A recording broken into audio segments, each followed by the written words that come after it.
Hi everyone, it's Jean from the Inky Studio. Welcome to my channel. Welcome back.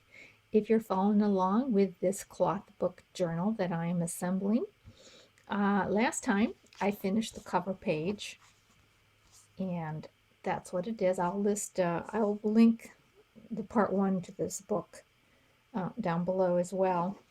And so I finished this page up here, and I'm still waiting for the votes to come in on the button. Have not decided on that yet. But that's the front and back. And then the second page inside, I have finished that as well. And I have used some of the lace that I hopefully will have in my shop soon. I know I promised it last week, but I've had lighting issues, and I bought a new light. The light stopped working after 2 days, and then I sent it back and got a new brand that I should be getting in a few more days. So hopefully I'll get a better lighting, because what I have now, the lace just was not showing up very well. So this is a little pretty lady, and I kind of felt like the lace looked like it belonged to her a little bit. And now today we're going to work on the pockets. And so I'm taking these 2 pages here, and I'm going to sew just on this 3 sides, here, here, and here. That's what I'm going to do.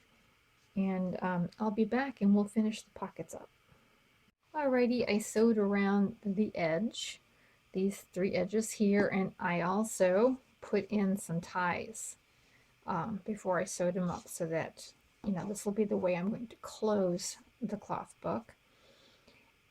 And I used a thread that would blend with the background, so as not to detract from the brown thread that I've used to put the ephemera in. I just thought it might be just too much. Maybe not, but that's just what I thought. And I have not sewn the middle. I'm leaving that blank so far. Now, to make the tags for the inside, I am going to be using a heavy cardstock, and this is like a liner I think I got in paper that I bought, sort of like, lined the package for the paper. So I'm using that. And I think any kind of a heavyweight cardstock would be great. I would probably go a little bit higher than just the 65 cardstock. I would probably shoot for 80 or above, for what I'm doing anyways. You can use what you want, but that's what I thought it would be good to do that, because what I'm trying to do for these journal cards is I'm trying to put in a firm foundation for the cloth book itself, so that it just has a little bit more of a sturdy feel to it. It doesn't bend quite as easily. So that is what my thought was on using this heavier cardstock for it. And I am simply going to be covering the cardstock up with some papers that I printed out. This is the paper that I'm going to be doing, and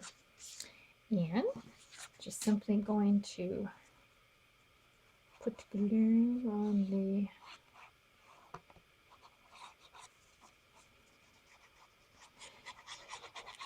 cardstock itself. Sorry, I ordered one of those that everyone's using, those Sugar Bell dispensers for glue, and I'm anxious to get it to see how I'm going to like it, because these little ones just clog up so fast. I don't know. Maybe it's the way I don't always close them up like I should. That's probably a lot to do with it there. Yeah.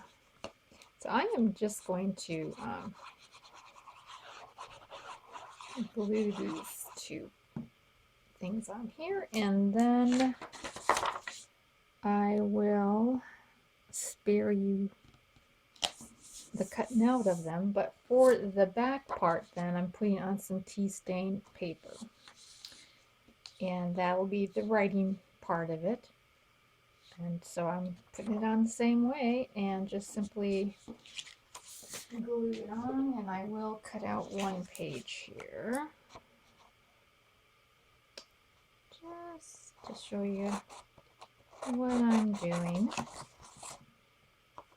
so that I don't have to pre-measure the paper. There we go. So just simply do that. There. And I will glue on the back tea stain and cut that out. So I'll have these done in a minute. The front and backs are done, and I'm going to round out the corner edges. I like the look, but also another reason I like doing it is because it helps the tag to slide in and out, I feel, a little easier, especially when you're working with cloth. You know, you don't want a sharp edge constantly putting, getting on the fabric and being hard to push in. So I think the rounded sides really do help with that quite a bit. So I rounded out the corners, and I'm just going to ink this one here. The other one is already finished. And so this is the back for writing. Now this one I think is pretty good, but this one's a little on the plain side, so I believe I am going to find a butterfly here to put in. One that is, I think I'm going to choose one that's a little on the soft in color. Now what I did with these butterflies is when I printed them out, I chose like the grayscale on my printer, and it just kind of gives you a subtle butterfly. These are also really great to put wings on Tim Holtz people if you kind of do it in a grayscale. But then there's some that are naturally, you know, soft anyways. So let me just see one that I think I like for this. Won't be too light. Alrighty. Well, that's what those look like. I do think that some of these are a little too intense. Yeah. These are more intense than what I like. So I'm going to go with this, I believe. It's almost, I cut his head off. It wasn't very nice, was it? And of course, this was kind of cool. Maybe I'll go with this one here. Stands up kind of nice. There.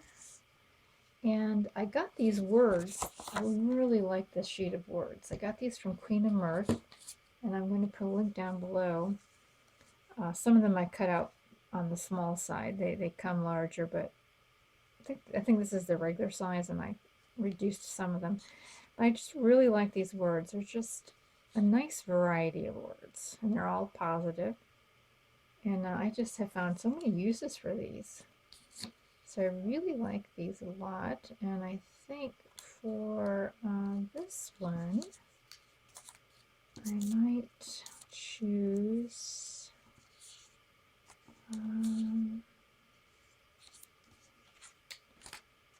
no, choose one of these, maybe Grateful. I think I kind of like that word. And I like cutting these out on a cardstock.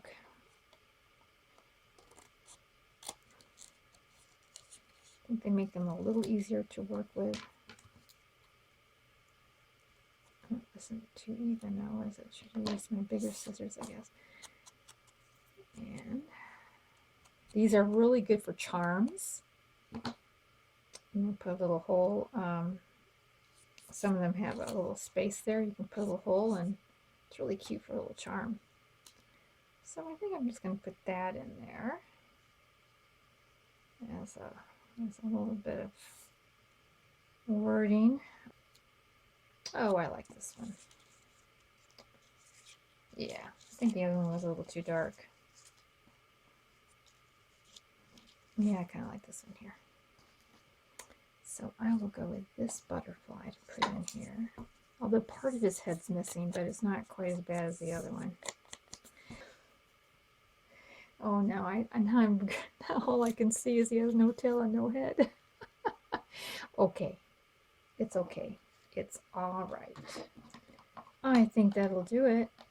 Now, I didn't want to put too much that was bulky on this card because it's slipping in between those two pieces of fabric there. So I like that real well. And now I want some lace to poke up ahead of it because I am really interested in making this lacy. So what I think I might do is get some lace and sew in like a little tab here. A little tab like this that can pop out of the top. Alrighty, now I'm ready to put them in to our covers here. How cute is that? And this will stick up over here. Very cute.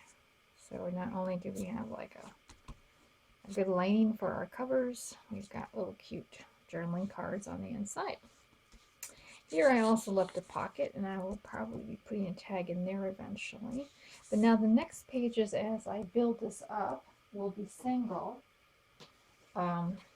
Will just, you know, not be doubled and sewn together like these pockets. Although you really could do that. That would be really cool to have, you know, maybe this kind of a tag in all of them, and you really would have like a book.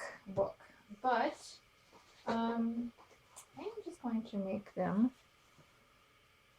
single, and so that the insides are kind of soft. I think that would be kind of a nice contrast feel from something that's kind of stiff to go to more of a soft page, and they will get a little bit more, you know, thick, heavier as we put more papers and stuff on side of them.